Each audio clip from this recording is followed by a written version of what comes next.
Hello friends, आज हम देखेंगे सॉल्यूशन एंड कॉलिगेटिव प्रॉपर्टीज़ के एमसीक्यूज़। ये एमसीक्यूज़ बहुत ही ज़्यादा इंपॉर्टेंट है, आप इसकी प्रैक्टिस करिए। ये आपको जितने भी कॉम्पिटिटिव एग्जाम्स है, जेई, सीईटी, नीट, उन सब में आपकी हेल्प करेगी। सो आइए देखते हैं MCQs of solution and colligative property. पहला हमें दिया हुआ है the molarity of pure water is. Molarity of pure water is, दोस्तों सबसे पहले तो हमें मोलरिटी का फॉर्मूला पता रहना चाहिए। सो मोलरिटी का फॉर्मूला है number of moles of solute upon volume of solution in dm cube, volume of solution in dm cube। अब दोस्तों हमें बोला गया प्योर वाटर, तो हम एक कंसीडर कर लेते हैं 1 लीटर। 1 लीटर हमने कंसीडर कर लिया, ये हो गया हमारा 1 लीटर वाटर। लेकिन अब नंबर ऑफ मोल्स कैसे करेंगे, तो इसी फॉर्मूले को हम इस तरह से लिख सकते हैं, नंबर ऑफ मोल्स को given weight upon molecular weight, given weight upon molecular weight into volume. तो वॉल्यूम तो हमने ले लिया 1, now given weight upon molecular weight. So friends, molecular weight of H2O is 18 ग्राम। हम कंसीडर कर रहे हैं, कंसीडर नहीं, हमें पता है 18 ग्राम एंड गिवन वेट 1000। सो अब सिंपल सा कैलकुलेशन है फ्रेंड, 1000 डिवाइड बाई 18, ये हुआ 500/9। अब कैलकुलेशन से डरना नहीं है, यहाँ पे एक सिंपल सी ट्रिक है कैलकुलेशन की। फ्रेंड्स अगर ये 1/9 होता है तो ये हुआ 0.111, 2/9 है 0.222, वैसे ही 3/9 है 0.333, वो कंटिन्यू चलते जाता है। तो 5/9 0.555, लेकिन 500 है मीन्स मल्टीप्लाई बाय 100। सो ये हो जाएगा हमारा 500 है, इसलिए 55.555। तो अब हम देखेंगे हमारा आंसर क्या आ रहा है, 55.6 m। मीन्स हमें से बेसिक से फॉर्मूला आना चाहिए, number of moles of solute upon volume of solution in DM cube. और अब हम वो वॉल्यूम ने हमने क्या लिया 1, और number of moles of solute given mass upon molecular mass. Given mass क्या हुआ दोस्तों 1000 gram and molecular mass 18, 1000/18 55.55। Friends next question है, which of the following modes of expressing concentration is independent of temperature? A molarity, B molality, C formality and D normality. Simple सा question है कि इनमें से कौन सा टेम्परेचर पे depend नहीं करता है। सो हमने देखा था जो वॉल्यूम पे डिपेंड करता है वो टेम्परेचर पे डिपेंड करता है, और जो वॉल्यूम पे डिपेंड नहीं है वो टेम्परेचर पे डिपेंड नहीं करता है। तो हमें पता है मोलालिटी मास ऑफ सॉल्वेंट पे डिपेंड है, मास ऑफ सॉल्वेंट पे, वो वॉल्यूम पे डिपेंड नहीं है। So which of the following mode of expressing concentration is independent of temperature? It's molality. Next, with increase of temperature which of this changes? Means यही question को थोड़ा अलग वे में यहां पे पूछ लिया है कि भैया कौन सा टेम्परेचर पे डिपेंड करता है। इस बार उसने बोला कौन सा टेम्परेचर पे डिपेंड करता है। मोलालिटी टेम्परेचर पे डिपेंड नहीं करता, इंडिपेंडेंट है। वेट फ्रैक्शन ये भी मास पे ही डिपेंड कर रहा है, ये भी इंडिपेंडेंट ऑफ टेम्परेचर हो गया। मोल फ्रैक्शन ये भी टेम्परेचर पे डिपेंड नहीं करता है। सो टेम्परेचर पे डिपेंड कौन कर रहा है? Fraction of solute present in water, fraction of solute present in water. Next, Henry law constant for aqueous solution of CO, O2, CO2 and C2H2। हमें 4 गैसेस के लिए हेनरी लॉ कांस्टेंट दिया हुआ है, मींस 4 गैसेस के लिए हमें KH की वैल्यू दी हुई है। Are respectively at 25 degree Celsius, 58 into 10⁻3, 43 into 10⁻3, 1.61 into 10⁻3 and 1.34 into 10⁻3। और हमसे पूछा गया है solubility of this gases decreases in the order. हमें हेनरी लॉ कांस्टेंट दिया हुआ है दोस्तों 4 गैसेस के लिए, उनकी सॉल्युबिलिटी निकालना है। एक सिंपल सी चीज याद रखना, जिसका भी हेनरी लॉ कांस्टेंट ज्यादा है, अगर हेनरी लॉ कांस्टेंट की वैल्यू ज्यादा है तो सॉल्युबिलिटी कम रहेगी।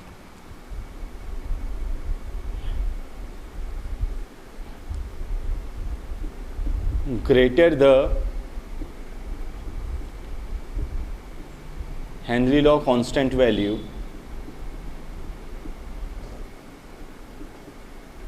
lesser will be the solubility, lesser will be the solubility। अगर हेनरी लॉ कांस्टेंट की वैल्यू ज़्यादा है तो सॉल्युबिलिटी कम हो जाएगी। तो यहाँ पे सबसे ज़्यादा हेनरी लॉ कांस्टेंट की वैल्यू कौन सी है? 58 इंटू 10⁻³ फॉर CO। CO के लिए सबसे ज़्यादा है, एंड उसके बाद 43 इंटू 10⁻³ O2 के लिए, और सबसे कम है C2H2 के लिए 1.34। तो सॉल्युबिलिटी सबसे ज़्यादा किसकी होगी? C2H2, और सबसे कम CO2। तो C2H2 सबसे ज़्यादा है एंड सबसे कम कौन सा है? CO। तो हमारा ऑप्शन कौन सा है? C। बस ये एक चीज़ याद रखना दोस्तों, greater the Henry law constant laser will be the solubility. जितने ज़्यादा हेनरी लॉ कांस्टेंट रहेगा उतनी कम सॉल्युबिलिटी रहेगी। Next, 25 ml of 3 molar HNO3 are mixed with 75 ml of 4m HNO3. If the volume are additive, the molarity of final mixture will be. So friends, यही जो question है यहाँ पे हमें molarity of resultant mixture निकालना है। Resultant mixture जो है उसका हमें मोलरिटी निकालना है।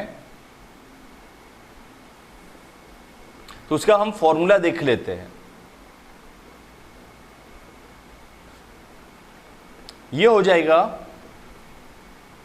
M1V1 प्लस M2V2, और जितने भी है, मतलब यहाँ पे जैसे 2 है, अगर 2 से ज़्यादा दिया रहा सो ये MnVn divided by V1 plus V2 up to Vn। But हमें इस क्वेश्चन में 2 ही सॉल्यूशन दिए हुए हैं, सो हमारा जो रिजल्टेंट मोलरिटी क्या हो जाएगा? M1V1 plus M2V2 divided by V1 plus V2। Now M1V1, so M1 क्या है? 3, V1 25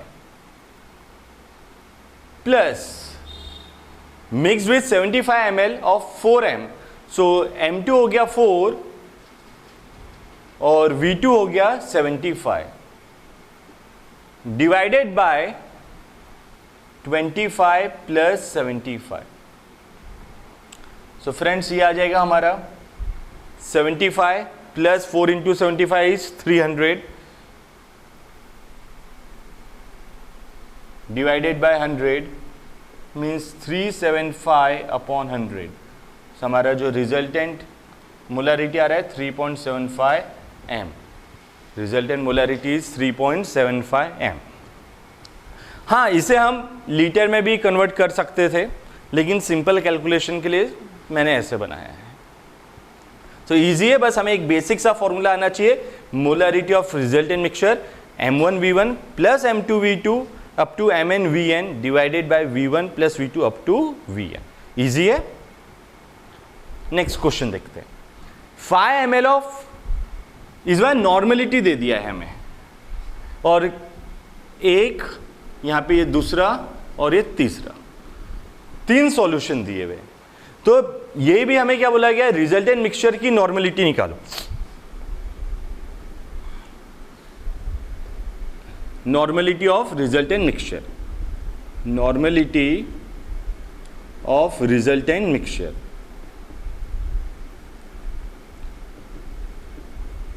फ्रेंड इसका भी फॉर्मूला सेम वैसा ही है जैसे हमने मोलारिटी का देखे है। अब यहाँ पे 3 है सॉल्यूशन, इसलिए हम N1V1 plus N2V2 plus N3V3 divided by V1 plus V2 plus V3 लेंगे। 5 ml of NaCl, 20 ml of N/2H2SO4 and 30 ml of N/3 HNO3 are mixed together and volume made to 1 liter। So इस बार हमें बोला गया volume is 1 litre. तो यहां पे हम final volume ले रहे हैं V। सो अब हमें V कितना दिया है? 1 लीटर, दैट इज 1000 ml। अब N1 यहां पे 1 इंटू V1 5, ये ml में ले रहे हैं हम, 1 लीटर को कन्वर्ट कर दिए मिलीलीटर में,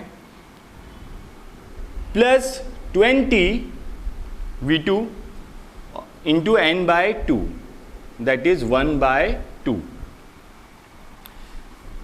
V3 30 into V3 30 into 1/3।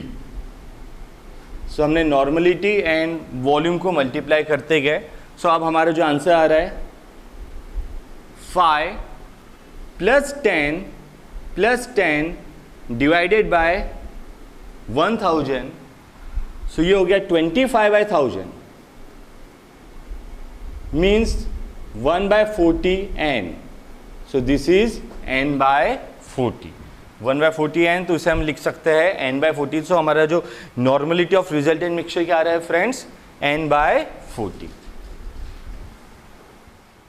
अब हमें दिया हुआ है the normality of 2.3 molar H2SO4 solution is, means friends ऐसे क्वेश्चन में हमें एक रिलेशन पता रहना चाहिए नॉर्मलिटी एंड मोलारिटी का. सो पहले देख लेते हैं नॉर्मलिटी क्या होता है एंड मोलारिटी क्या होता है. सो नॉर्मलिटी ये होता है weight of solute, weight of solute इसे हम ग्राम में ले रहे हैं upon gram equivalent weight of solute, gram equivalent weight of solute into volume of solution in dm³ या litre. So friends, normality means weight of solute in gram upon gram equivalent weight of solute into volume of solution in dm³. और हमारा जो molarity होता है वो है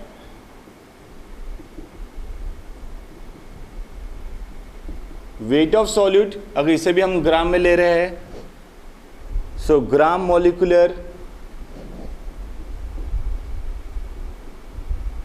mass of solute into volume of solution in dm³. So friend, molarity में हम molecular mass consider करते हैं और नॉर्मलिटी में हम इक्विवेलेंट मास को कंसीडर करेंगे. मोलैरिटी में हम मॉलिक्यूलर मास को कंसीडर करते हैं एंड नॉर्मलिटी में हम इक्विवेलेंट मास को कंसीडर करते हैं. और इससे फिर हमें एक रिलेशन मिलता है कि normality is equal to molarity into acidity और बेसिसिटी, एसिडिटी और basicity. Normality is equal to molarity into acidity और बेसिसिटी. इसे हम बहुत ही इजी वे में याद रख सकते हैं कि कितने, जैसे अगर एसिड दिया है तो H पॉजिटिव आयन कितने निकल रहे हैं, बस हम उस हिसाब से एसिडिटी कर सकते हैं, यानी कैलकुलेट. या बेसिसिटी भी वैसे ही, जैसे अगर हमें HCl दिया हुआ है तो हम यहाँ पे इसकी वैल्यू 1 कंसीडर कर लेंगे.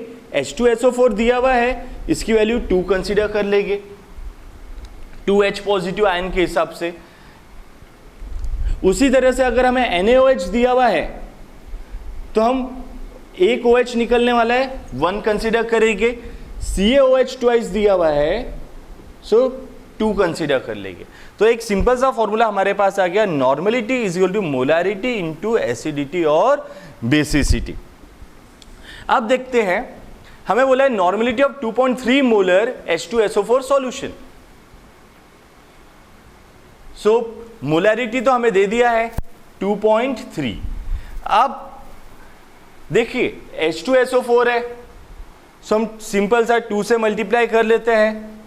सो 2.3 इंटू 2 4.6. अगर हमें ये बेसिक फॉर्मूला आ रहा है, बेसिक कंसेप्ट आ रहा है, सो ये प्रॉब्लम बनाना हमारे लिए बहुत ज़्यादा इजी था. So normality of 2.3 molar H2SO4 solution is 4.6 n. 4.6 n. Next 8th, molarity of 0.2 normal H2SO4 is. So अब हमें दिया है 0.2 n. 0.2 n मोलैरिटी हमें निकालना है एंड H2SO4 दिया है तो हम किससे मल्टीप्लाई करेंगे, 2 से. सो हमारा m क्या आ जाएगा 0.1.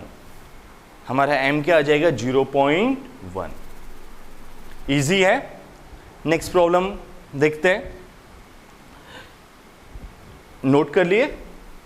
Okay. Dilute 1 litre 1 molar H2SO4 solution bye 5 litre water. So friend ये जो क्वेश्चन है डाइल्यूशन वाला है, मतलब एक सॉल्यूशन का कॉन्सेंट्रेशन हम चेंज करके दूसरे सॉल्यूशन पे कन्वर्ट कर रहे हैं।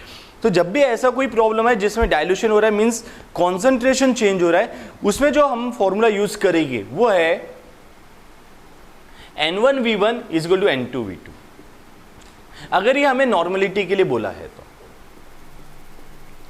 एंड सेम यही कंसेप्ट हम मोलारिटी के लिए भी यूज कर सकते हैं, एंड उस समय हम यूज करेंगे M1V1 is equal to M2V2 molarity. Means molarity of first solution we can say molarity of initial solution into its volume, molarity of final solution into volume of final solution। तो दोस्तों ये ध्यान में रखना, volume of final solution, volume of final solution। तो अब जैसे हम 9th वाला क्वेश्चन देख रहे हैं, तो हमें बोला dilute 1 litre 1 molar H2SO4 solution. तो सबसे पहले तो हम इसकी नॉर्मलिटी निकालेंगे। सो नॉर्मलिटी क्या हो जाएगा, मोलैरिटी इंटू एसिडिटी और बेसिसिटी। सो ये हो गया 1 इंटू यहाँ पे H2SO4 है इसलिए हम 2 से मल्टीप्लाई करेंगे और ये हो गया 2। सो हमारा पहला आ गया 2n। So N1 is equal to 2n। And अब V क्या हो जाएगा हमारा 1 लीटर। सो V1 हो गया हमारा 1 litre, N1 is 2n and V1 हो गया 1 लीटर। अब हमें निकालना है normality of final solution, that is diluted solution N2। अब V2 क्या ले। सो दोस्तों यहां पे एक गलती होती है, हम V2 ले लेते 5 लीटर, V2 लेते 5 लीटर। देखिए क्वेश्चन में दिया हुआ है dilute 1 litre 1 molar H2SO4 solution bye 5 litre, यानी यहां पे हम 5 लीटर ऐड कर रहे हैं। तो इससे क्या हुआ, जो रिजल्टेंट वॉल्यूम हो गया फाइनल का वो 1 + 5 दैट इज 6 लीटर। सो यहां पे हमें 5 + 1 करना है, सो ये हो गया 6 लीटर। अब हम फॉर्मूला अप्लाई कर सकते हैं N1V1 is equal to N2V2, N1V1 is equal to N2V2। So 2 into 1 is equal to N2 into 6। So ये हो गया 2/6। सो हमारा N2 क्या आ जाएगा 2/6 दैट इज 0.33। सो ये कंसेप्ट याद रखना है दोस्तों कि जब भी डाइल्यूशन वाला प्रॉब्लम दिया रहा N1V1 is equal to N2V2 for normality and for molarity it will be M1V1 is equal to M2V2। And जो M1V1 है वो तो इनिशियल सॉल्यूशन का है और जो M2V2 रहेगा वो फाइनल सॉल्यूशन का। तो वॉल्यूम को बहुत ध्यान से नोट करना वहां पे, ठीक है। अभी हमें दिया हुआ है if 25 ml of 0.25 m NaCl solution is diluted with water to a volume of 500 ml, the new concentration of that solution is। Friend ये भी जो प्रॉब्लम है अभी हमने देखा सेम वैसा ही है, ये M1V1 is equal to M2V2। बस अब हमें वैल्यू पुट करना है। सो M1 हमें दिया हुआ है 0.25 एंड V1 दे दिया है 25। अब हमें M2 निकालना है। फ्रेंड्स अब V2 क्या ले, 500 लेंगे या जैसे हमने लास्ट प्रॉब्लम में ऐड किया था उस तरह से यहाँ पे भी ऐड करना है 500 + 25। नहीं, इस बार हम देखो हमें क्वेश्चन में दिया 2 और इसके पहले दिया था बाय, तो ये हमें एक्चुअली फाइनल वॉल्यूम ही दिया हुआ है। सो इस बार हम क्या लेंगे इंटू 500। सो अब बस हमें M2 निकालना है। 0.25 इंटू 25 डिवाइड बाय 500, ये 20 हो गया और इसे जब हम सॉल्व करेंगे तो हमारा आंसर क्या आ गया 0.0125। 0.0125 इजी है। सिर्फ बेसिक सा फॉर्मूला हमें याद रखना है डाइल्यूशन के समय का, M1V1 is equal to M2V2। Next, volume of water needed to mix with 10 ml 10N HNO3 to get 0.1 HNO3। Again same kind of problem, इसमें भी डाइल्यूशन हो रहा है। सो 10 ml 10 HNO3 जो है उसे हमें 0.1 N HNO3 बनाना है। सो फिर वही हम लिखेंगे N1V1 is equal to N2V2। So N1 हमें दिया हुआ है 10 ml, सॉरी 10N, सो ये 10 हो गया। V1 10 ml हम ml में ही रख रहे हैं, 10 इंटू 10 N2। सो जो फाइनल रहेगा उसका सॉल्यूशन का n क्या है 0.1 इंटू V2।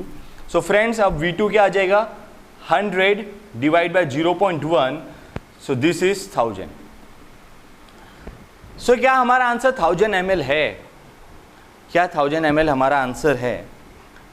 यहाँ पे भी ये एक बहुत मतलब लूप होल हो गया कि बहुत बार हम टिक कर देंगे हाँ भैया हमारा 1000 ml आंसर है, बट फिर क्वेश्चन ध्यान से पढ़िए दोस्तों, volume of water needed to mix with 10 ml, needed to mix with 10 ml, मतलब ये हमारा फाइनल वॉल्यूम है। 1000 ml इज फाइनल वॉल्यूम, और इस फाइनल वॉल्यूम में 10 ml ओरिजिनल वॉल्यूम था, तो हमें कितना वॉल्यूम ऐड करना है 1000 माइनस 10, क्योंकि 10 तो पहले से ही था, तो जो वॉल्यूम हमें ऐड करना है required volume is 1000 ml minus 10 ml, that is 990 ml।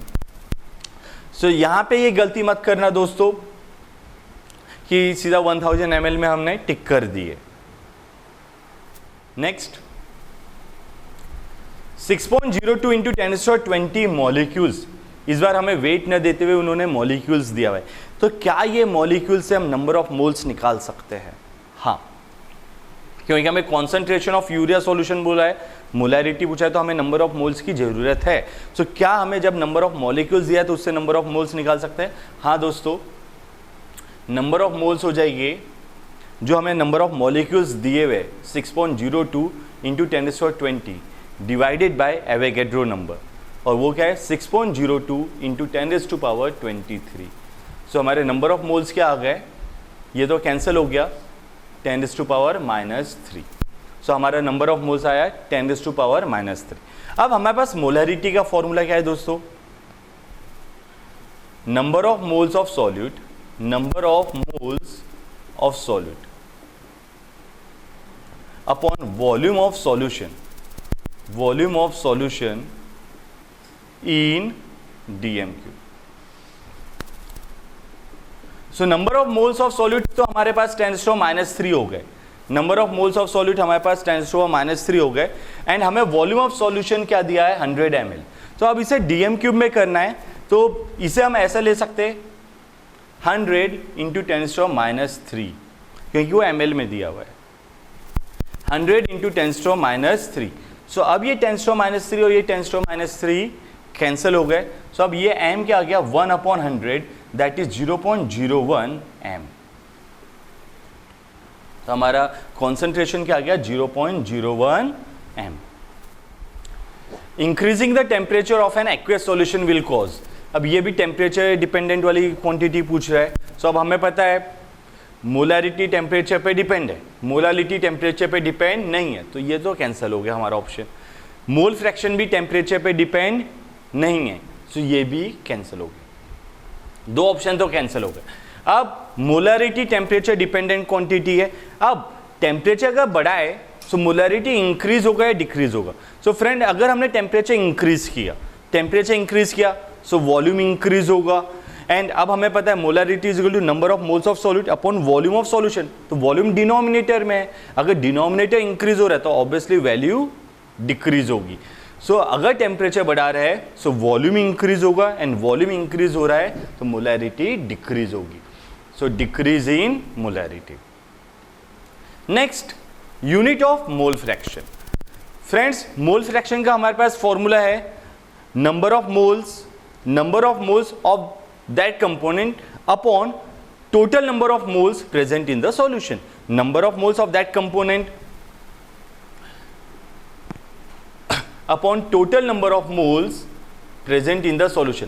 So friend ऊपर भी नंबर ऑफ मोल्स है, नीचे भी नंबर ऑफ मोल्स है, सेम क्वांटिटी का रेशियो है। अगर अब सेम क्वांटिटी का रेशियो है तो उसका यूनिट या डायमेंशन क्या होगा, unitless as well as dimensionless. So unit of mole fraction is, it is dimensionless quantity, it is unitless quantity. Next, when 1.8 gram glucose is dissolved in 90 gram of H2O, the mole fraction of glucose is, ये भी बहुत easy question है friends। 1.8 gram of glucose, सो सबसे पहले तो हम number of moles of glucose निकाल लेते हैं। तो पहले तो हमें मॉलिक्यूलर मास ऑफ ग्लूकोज पता रहना चाहिए, मॉलिक्यूलर मास ऑफ ग्लूकोज। सो अब ग्लूकोज का फॉर्मूला है C6H12O6, C6H12O6, और इसे जब हम कैलकुलेट करेंगे 6 × 12 प्लस 12 × 1 प्लस 16 × 6, सो ये आ जाएगा हमारा 180 ग्राम। तो number of moles of glucose given क्या है हमें 1.8 ग्राम अपॉन 180, सो ये हो गया 1/100, ये बन गया हमारा 1/100, दैट इज 0.01। अब 90 ग्राम H2O बोला है, सो अब हमें पता है molar mass of H2O, molar mass of H2O क्या होगा 18 ग्राम। 90 ग्राम बोला है, so number of moles of H2O 90/18 given mass upon molar mass, so ये हो गया 5। सो फ्रेंड अब हमारा number of moles of glucose आ गया 0.01, number of moles of H2O आ गया 5, एंड अब हमसे बोला है mole fraction of glucose X2, so हम लेंगे N2/N1 प्लस N2।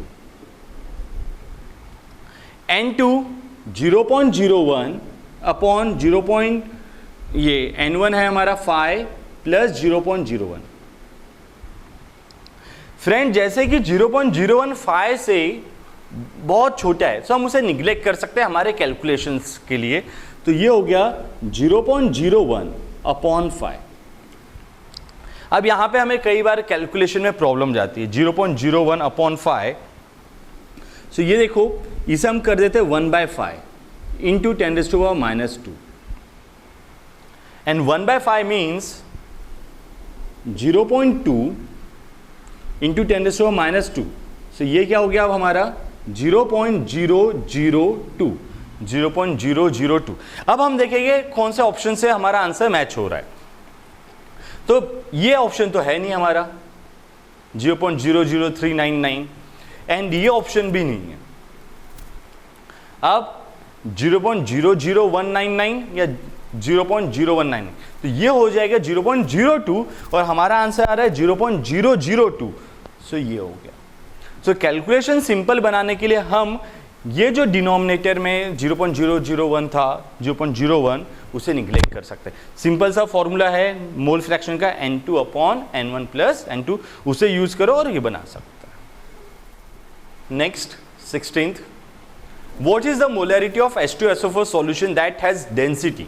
सो फ्रेंड्स हमें डेंसिटी दिया हुआ है 1.84 ग्राम पर cc at 35 degree Celsius and contains solute percentage solute 98% by weight, so इसे हम x से डिनोट कर रहे हैं 98%।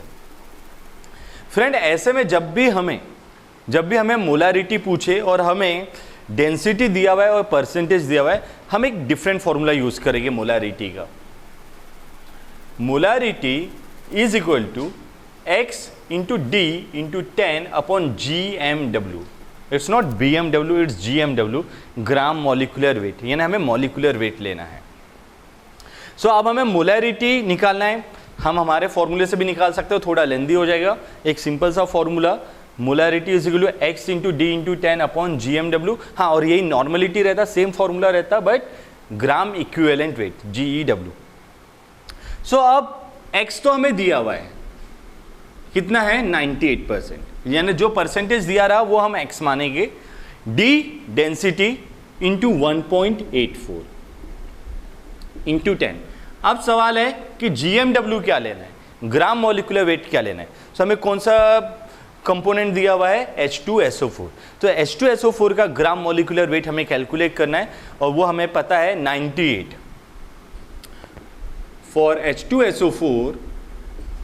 H2SO4 GMW कितना हो जाएगा 98।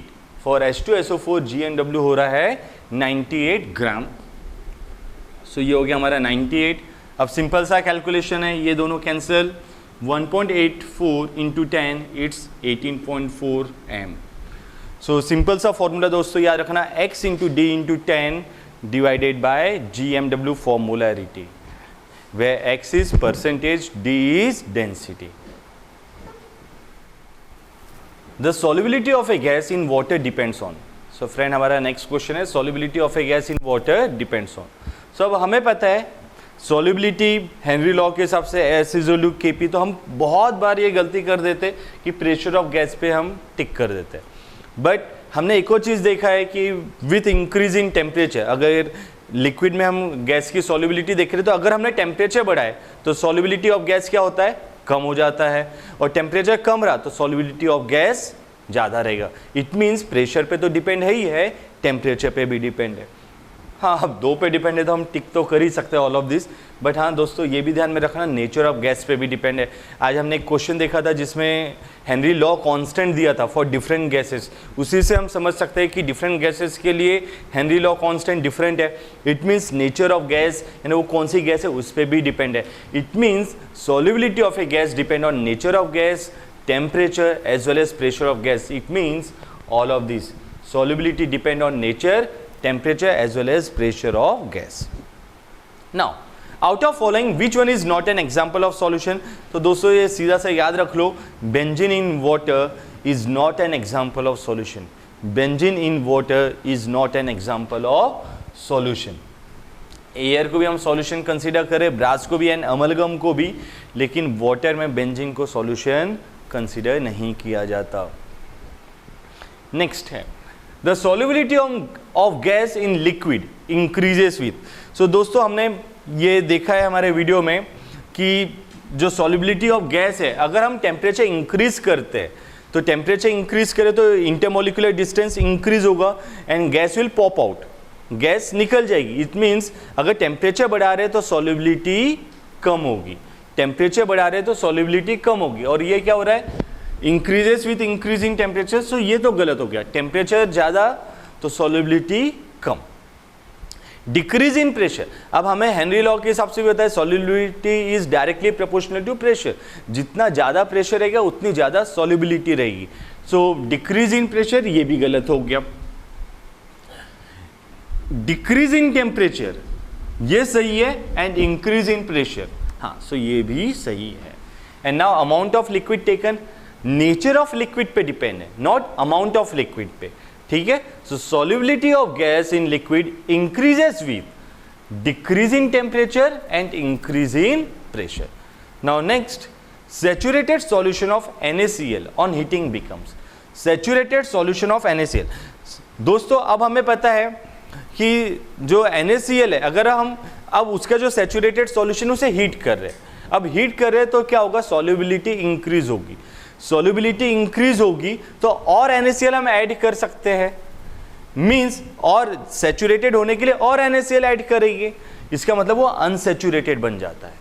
Saturated solution of NaCl on heating becomes unsaturated as its solubility increases. जैसे कि उसकी सॉल्युबिलिटी इंक्रीज हो जाती है तो सैचुरेटेड सॉल्यूशन ऑफ NaCl क्या हो जाएगा, अनसैचुरेटेड बन जाएगा।